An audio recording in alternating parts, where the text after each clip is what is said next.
In the town of Oakhaven, the sun always seemed to shine for everyone except Elias. To the neighbors, he was a ghost story, a walking reminder of a tragedy they refused to forget. To Elias, the world was a gray, suffocating mist. He walked with his head hung low, but it wasn't just modesty. It was the crushing weight of a life spent in the dark stones of childhood abuse, addiction, and a single devastating moment as a teenager that had ended another person's life.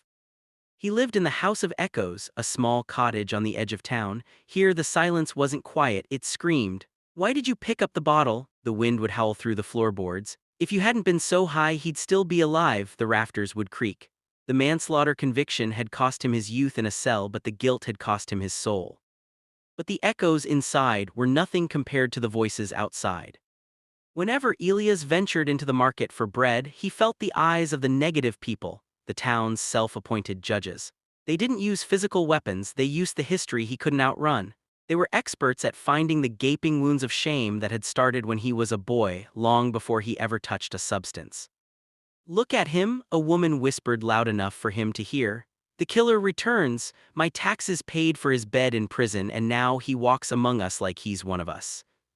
Elias would feel the familiar sting. It was as if they were reaching into his chest, grabbing the scars from his father's belt and the memory of that terrible night on the road, pulling until he felt he might come apart. He would retreat to his home, drained and trembling, playing the blame game until his mind felt fractured. "Why," he would whisper, staring at his hands, "why do they take the pain I carry inside and make it bleed? Am I just here to be hurt?" One Tuesday, the weight became too much. The insane feeling, the one that had driven him to substances so many years ago, reached a fever pitch. He looked in the mirror and saw a stranger. He saw the face of a man who had survived a brutal childhood only to become his own worst enemy. He wished for a clock that could turn back to that night on the road, a hand that could reach into the timeline and erase the moment the world shattered. He collapsed in the center of his kitchen. He felt his middle name was indeed insane. He felt he was a real pain to the world, a drain on its light. "I can't bear it," he sobbed. "I just want to be okay, I just want the memories to disappear."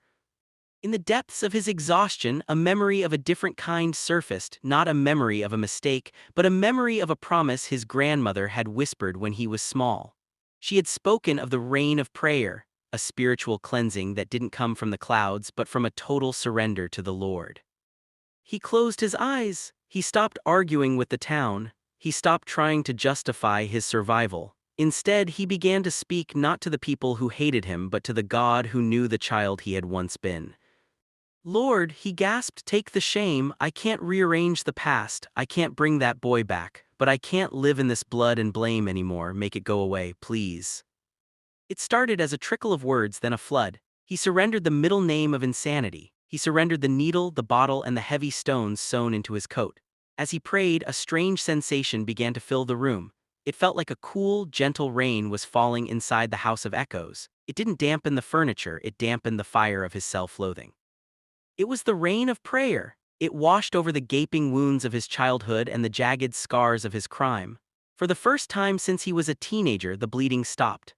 The memories didn't vanish, the weight of his actions remained, but they were smoothed over like sharp glass turned into sea-smoothed pebbles. The next morning, Elias walked to the market. When the town's primary judge approached him, his face twisted in a familiar sneer to cast a fresh shadow of guilt. Elias didn't hang his head. He didn't look for an alley to hide in. "Get away from me," Elias said. His voice wasn't angry, it was as solid as iron and as clean as the morning air. "I don't want the emotional pain anymore, I have been washed." The man recoiled, his words dying in his throat. He looked for the killer and found a man who had found peace. There was no wound left to salt. Elias walked on. He knew he would always carry the story of what happened, but it was no longer his disgrace. He had found a way to love the world again, and as the internal rain continued to fall, he realized that for the first time in his life he was finally, truly okay.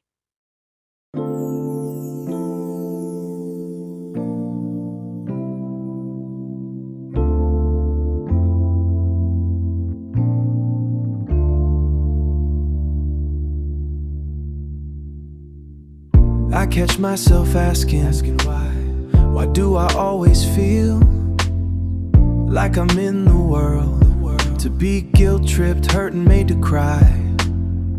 I've survived so much. Can I catch a break Everyone makes mistakes. I wished I had the power to rearrange my past mistakes, to make the world a better place. I hang my head in shame most of the time.